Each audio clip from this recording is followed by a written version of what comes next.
Hi ನಮಸ್ಕಾರ ಎಲ್ರಿಗೂ. ನಿಜವಾಗ್ಲೂ ನನಗೆ ಏನು ಮಾತಾಡಬೇಕು ಅಂತ ಗೊತ್ತಾಗ್ತಾ ಇಲ್ಲ. ಈ ವಿಚಾರನ ಹೇಳಬೇಕೋ ಬೇಡವೋ ಅದು ಕೂಡ ಗೊತ್ತಾಗ್ತಾ ಇಲ್ಲ. ಆದರೂ ನನ್ನ ಲೈಫಲ್ಲಿ ನಡೆಯುವಂಥ ಒಂದಷ್ಟು ಸಣ್ಣ ಪುಟ್ಟ ವಿಚಾರಗಳನ್ನು ಮೊದಲಿಂದನೂ ನಾನು ನಿಮ್ಮೆಲ್ಲರ ಜೊತೆ ಶೇರ್ ಮಾಡ್ಕೊಳ್ತಾ ಬಂದಿದ್ದೀನಿ. ಹಾಗೆ ಈ ವಿಚಾರನೂ ಹೇಳ್ಕೋಬೇಕು ಅಂತ ಅನ್ನಿಸ್ತು. ಹಾಗಾಗಿ ಇವತ್ತಿನ ಒಂದು ವಿಡಿಯೋನ ಮಾಡ್ತಾಯಿದ್ದೀನಿ. ಸೊ ನನಗೆ ಲೈವ್ ಆಗಿ ಬಂದು ಮಾತಾಡಬೇಕು ಅಂತ ಇತ್ತು, ಆದರೆ ನನಗೇನು ಅಷ್ಟೊಂದು ಧೈರ್ಯ ಸಾಕಾಗ್ತಾ ಇಲ್ಲ. ಹಾಗಾಗಿ ವಾಯ್ಸ್ ಓವರ್ನ ಕೊಡ್ತಾ ಇದ್ದೀನಿ. ಈಗಾಗಲೇ ನಿಮಗೆ ತಮ್ನೇಲ್ ನೋಡಿನೇ ಅರ್ಥ ಆಗಿರುತ್ತೆ ಅಂತ ಅಂದ್ಕೊಂಡಿದ್ದೀನಿ.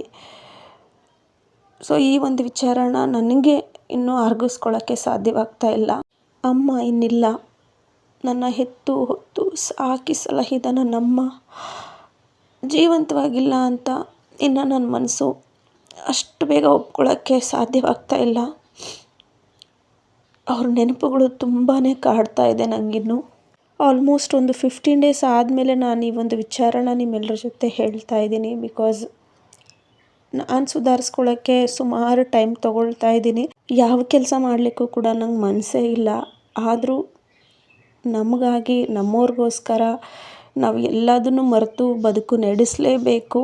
ಅಮ್ಮನಿಗೆ ಕಳೆದ 6 ತಿಂಗಳಿಂದ ಹುಷಾರಿರಲಿಲ್ಲ. ನೀವು ನನ್ನ ಹಿಂದಿನ ಅಂದರೆ ಹರಕೆ ತೀರ್ಸೋಕ್ಕೆ ಅಂತ ಊರಿಗೆ ಹೋಗಿದ್ದು ವಿಡಿಯೋ ನೋಡಿದರೆ ಗೊತ್ತಾಗಿರುತ್ತೆ. ಸೊ ಆವಾಗ ಅವ್ರಿಗೆ ಫಸ್ಟ್ ಸ್ಟ್ರೋಕ್ ಆಗಿತ್ತು. ಆವಾಗ ನಾರ್ಮಲಾಗಿ ಅವ್ರ ಕೆಲಸನ ಅವ್ರು ಮಾಡ್ಕೊಳ್ತಾಯಿದ್ರು, ಓಡಾಡ್ತಾಯಿದ್ರು. ನಾನು ಊರಿಗೆ ಹೋಗಿ ಬಂದು ಸ್ವಲ್ಪ ದಿನಕ್ಕೆ ಅವ್ರಿಗೆ ಸೆಕೆಂಡ್ ಟೈಮ್ ಸ್ಟ್ರೋಕ್ ಆಯಿತು. ಆವಾಗ ಅವ್ರಿಗೆ ಪೂರ್ತಿಯಾಗಿ ಮಾತು ನಿಂತೋಯ್ತು. ಆದರೂ ಕೂಡ ನಿಧಾನಕ್ಕೆ ಓಡಾಡ್ತಾಯಿದ್ರು. ಅದಾಗಿ ಸ್ವಲ್ಪ ದಿವಸಕ್ಕೆ ಅವರು ಪೂರ್ತಿಯಾಗಿ ಬೆಡ್ ರಿಡನ್ ಆದರು. ಅಷ್ಟೆಲ್ಲ ಆದಮೇಲೆ ನಾನು ಕೂಡ ಹೋಗಿದ್ದೆ. ನಾನು ಯಾವುದೇ ರೀತಿ ಆವಾಗ ವಿಡಿಯೋ ಆಗಲಿ ಅವ್ರ ಫೋಟೋಸ್ ಆಗಲಿ ಖಂಡಿತವಾಗ್ಲಿ ನನಗೆ ತೊಗೊಳಕ್ಕೆ ಇಷ್ಟ ಇರಲಿಲ್ಲ. ಬಿಕಾಸ್ ನಮ್ಮನ್ನು ನಾನು ಅವರು ಹೆಲ್ದಿಯಾಗಿ ಚೆನ್ನಾಗಿ ಹೇಗೆ ಓಡಾಡ್ತಿದ್ರು, ಹೇಗೆ ಮಾತಾಡ್ಕೊಂಡಿದ್ರು ಹಾಗೆ ನೋಡಲಿಕ್ಕೆ ಈವರೆಗೂ ಬಯಸ್ತೀನಿ. ಈವರೆಗೂ ಅವ್ರು ನನ್ನ ಮನಸ್ಸಲ್ಲಿ ಹಾಗೇ ಇದ್ದಾರೆ ಕೂಡ.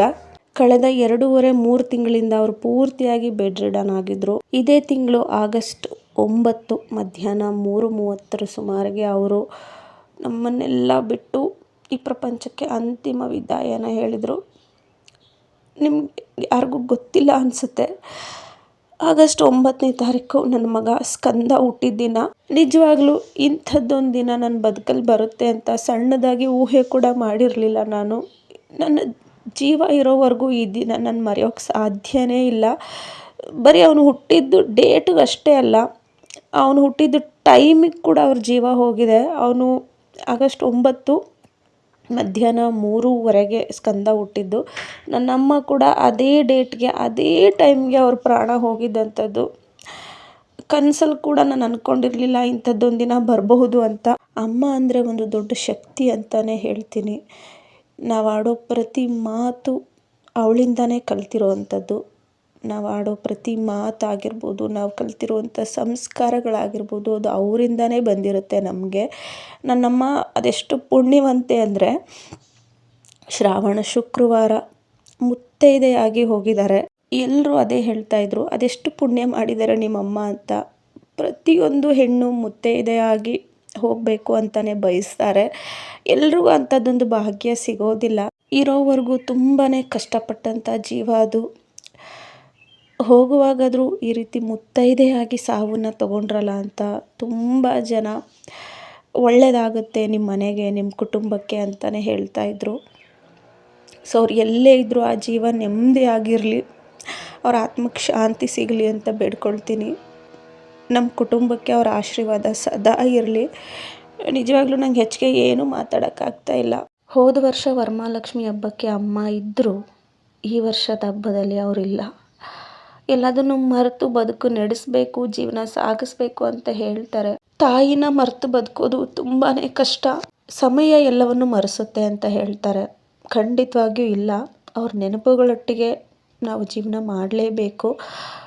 ಮರ್ತಿರೋ ಥರ ಅನಿಸುತ್ತೆ, ಬಟ್ ನಮ್ಮೊಳಗೆ ಆ ನೆನಪುಗಳು ತುಂಬಾ ಕಾಡುತ್ತೆ. ನನಗೆ ಅಮ್ಮ ಹೋದ್ಮೇಲೆ ಅದು ಎಷ್ಟು ಕಾಡ್ತಾ ಇದೆ ಅವ್ರ ನೆನಪುಗಳು ಅಂತಂದರೆ ಹೇಳಲಿಕ್ಕೆ ಸಾಧ್ಯನೇ ಆಗ್ತಾ ಇಲ್ಲ. ಎಲ್ಲರೂ ಇದ್ದರೂ ಒಬ್ಬಂಟಿ ಅಂತ ಅನ್ಸೋಕ್ಕೆ ಸ್ಟಾರ್ಟ್ ಆಗಿಬಿಡುತ್ತೆ. ಹಸ್ಬೆಂಡು ಆಫೀಸ್ಗೆ ಹೋದ್ಮೇಲೆ ಸ್ಕಂದನೂ ಇವಾಗ ಸ್ಕೂಲಿಗೆ ಕಳಿಸ್ತಾ ಇದ್ದೀನಿ. ಅವರಿಬ್ಬರು ಹೋದ್ಮೇಲೆ ಒಂಟಿ ಆಗಿದ್ದೀನೇನೋ ಅನ್ನೋ ಥರ ಫೀಲ್ ಆಗುತ್ತೆ. ಸೊ ಅದಕ್ಕಾಗಿ ನನ್ನ ಫ್ರೆಂಡು, ನನ್ನ ಕಸಿನ್ಸು ಕಾಲ್ ಮಾಡಿ ನನಗೆ ಸಮಾಧಾನ ಕೂಡ ಹೇಳ್ತಾರೆ. ಬಟ್ ಅವ್ರು ನನ್ನ ಜೊತೆ ಎಷ್ಟೊತ್ತು ಅಂತ ಮಾತಾಡ್ತಾರೆ. ಕೆಲವೊಂದು ವಿಚಾರಗಳಿಂದ ನನಗೆ ನಾನೇ ಧೈರ್ಯ ತಗೊಂಡು ಸ್ಟ್ರಾಂಗ್ ಆಗಲೇಬೇಕು. ನನ್ನ ಕುಟುಂಬ, ನನ್ನದೇ ಆದಂಥ ಜವಾಬ್ದಾರಿಗಳಿದೆ. ಅವ್ರನ್ನೆಲ್ಲ ನೋಡ್ಕೋಬೇಕು ಅಂತಂದರೆ ನಾನು ಚೆನ್ನಾಗಿರಲೇಬೇಕು. ನನಗೆ ನಾನೇ ಧೈರ್ಯ ತಂದ್ಕೊಂಡು ನನಗೆ ನಾನೇ ಸಮಾಧಾನ ಮಾಡ್ಕೊಳ್ತಾ ಇದ್ದೀನಿ. ನನ್ನಮ್ಮ ನನಗಿನ್ನೂ ನೆನಪು ಮಾತ್ರ, ಮರೆಯೋಕ್ಕಾಗದೇ ಇರೋವಂಥ ದಿನ, ಮರೆಯೋಕ್ಕಾಗದೇ ಇರೋಷ್ಟು ನೆನಪುಗಳನ್ನು ಕೊಟ್ಟು ಹೋಗಿದ್ದಾರೆ. ಇವತ್ತಿನ ವಿಡಿಯೋದಲ್ಲಿ ನಾನು ಏನಾದರೂ ತಪ್ಪಾಗಿ ಮಾತಾಡಿದರೆ ದಯವಿಟ್ಟು ಕ್ಷಮೆ ಇರಲಿ. ಅಮ್ಮನ ಆತ್ಮಕ್ಕೆ ಶಾಂತಿ ಸಿಗಲಿ. ಅವರ ಆಶೀರ್ವಾದ ಸದಾ ನಮ್ಮ ಮೇಲಿರಲಿ ಅಂತ ಆ ದೇವರಲ್ಲಿ ಬೇಡ್ಕೊಳ್ತೀನಿ.